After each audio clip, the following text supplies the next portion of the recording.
This is the literature passage from the official SAT Practice 7. I'm going to walk you through the passage and all the questions in the next couple of minutes. For literature passages, I don't recommend skipping anything because we cannot anticipate what's going on later in the passage unless we have read the book, which is unlikely for most of the students.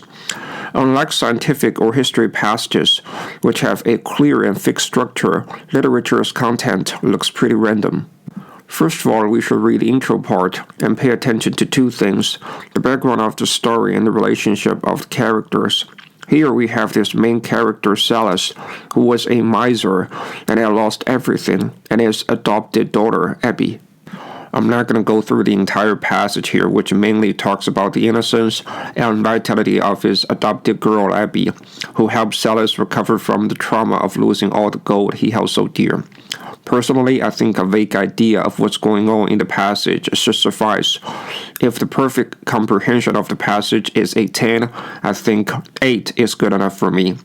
It's not about how well you understand the passage, but how many questions you can solve correctly within the given time, which is 13 minutes. So let's jump into the questions. The first question asks the main idea of the passage. For literature, the correct answers for the main idea questions have two forms. Either it talks about the highlight of the story if the story has a highlight, or it summarizes the passage in a broad way, which happens more often. Remember one thing: any detail besides the climax of the story is the indication of a wrong answer. A materialistic society, a moral purity, the bittersweet brevity of naivete are all unmentioned details, so we can cross out A, B, and C, so the answer is D. Here, I want to talk specifically about answer D, which has the special feature of the right answer for SAT reading.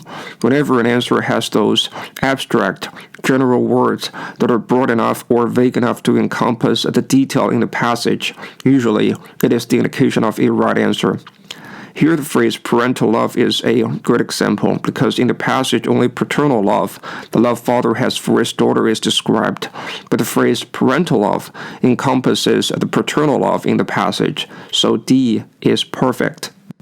The second question is a question without a line number, which requires you to find a specific sentence based on which to form your answer. Remember, for this type of question, I don't recommend picking the answer right away based on your impression of the passage.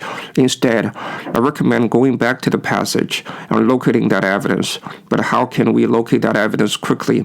This is a good question, actually.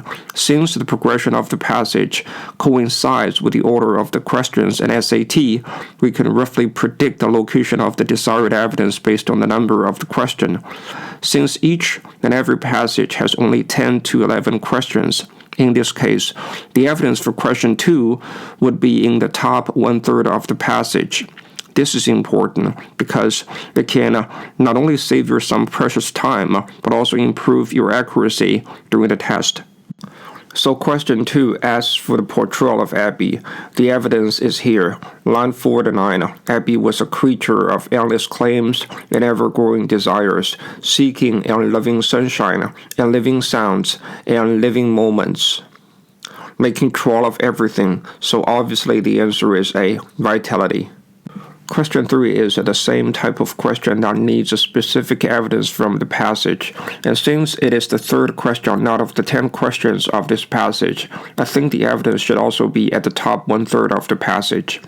The question asks for the way the narrator represents Silas' character before he adopted Abby, and here is my evidence. Line 9 to 11. The gold had kept his thoughts in an ever-repeated cycle, leading to nothing beyond itself. Remember what I said before, any unmentioned details are wrong, and we prefer some broad and abstract words because they can cover the information from the evidence. So B is wrong because the passage says nothing about the gold reproducing on its own. C is wrong because its neighbors are unmentioned in the passage.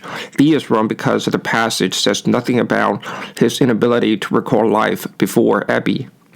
I like A because every bit of the answer is backed up by the passage. You might want to ask, what are the certain behaviors on its part here? Well, this is the brilliant part of the answer because these words are abstract, which cover the information from the passage here. Gold had kept his thoughts in an ever-repeated cycle, leading to nothing beyond the self, which is the certain behaviors on its part. Question 4 is what I call the vocab 2 question. I categorize this as another form of vocab question. Unlike the typical vocab questions here, which ask for the meaning of a specific word in the passage, vocab 2 question inquires the purpose of using this particular word or phrase. It always goes like this.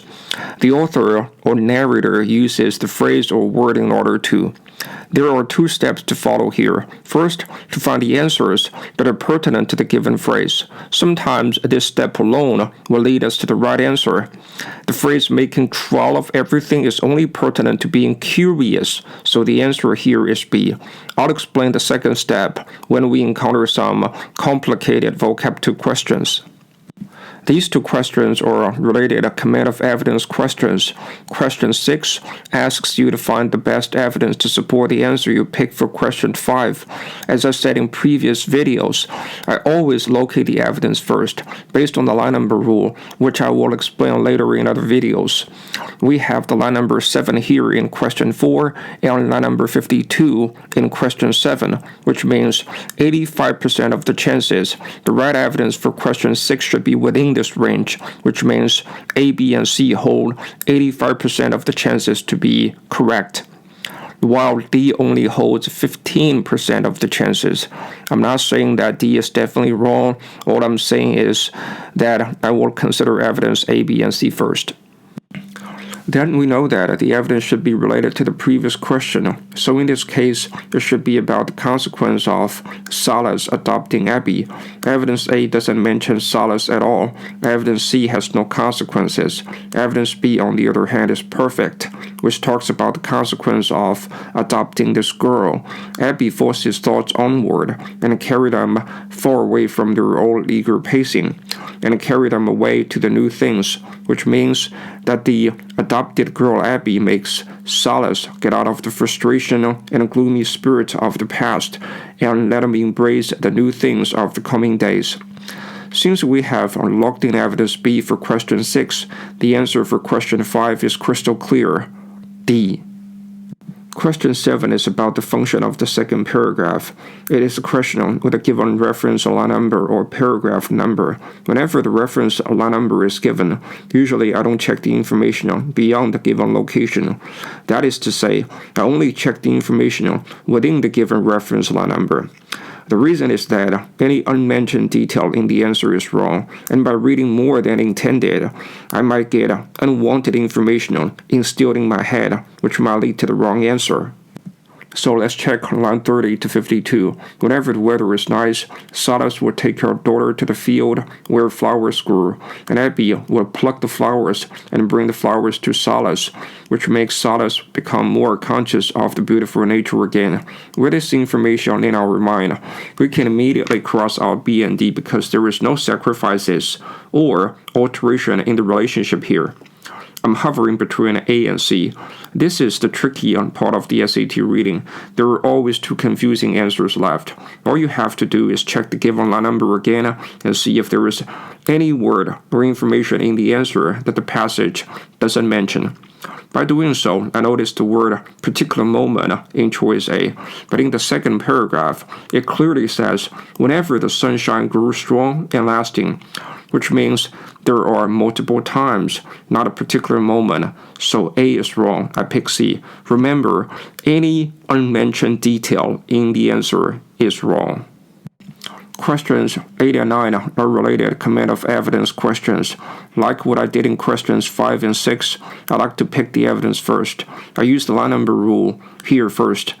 You see the line number 30 here in question 7, which means 85% of the chances the right evidence should be after line 30. So B, C, and D would be my primary targets.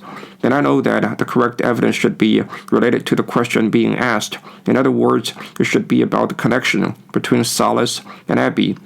So the evidence should mention two characters, Solace and Abby. Evidence B only mentions one character, Abby. Evidence C only mentions another character, Solace. But evidence C mentions both characters, which is exactly what I want. So we've locked in D as our evidence for question 9. Let's check the evidence and then go back to question 8. It says, when a child's mind was growing into knowledge, his mind was growing into memory. As your life unfolded, his soul gradually grew into full consciousness. So the corresponding answer is obviously B for question 8. Question 10 is a vocab 1 question that asks the meaning of the word fine in line 65. I'll check the sentence that contains the word first. She developed the fine capacity for mischief, devising ingenious ways for being troublesome. So fine here doesn't mean good or decent because mischief and being troublesome is not a decent activity. I think fine here means an advanced level of skill to be troublesome. So the answer is D, keen, which means highly developed. Okay, this is the entire walkthrough of this literature passage.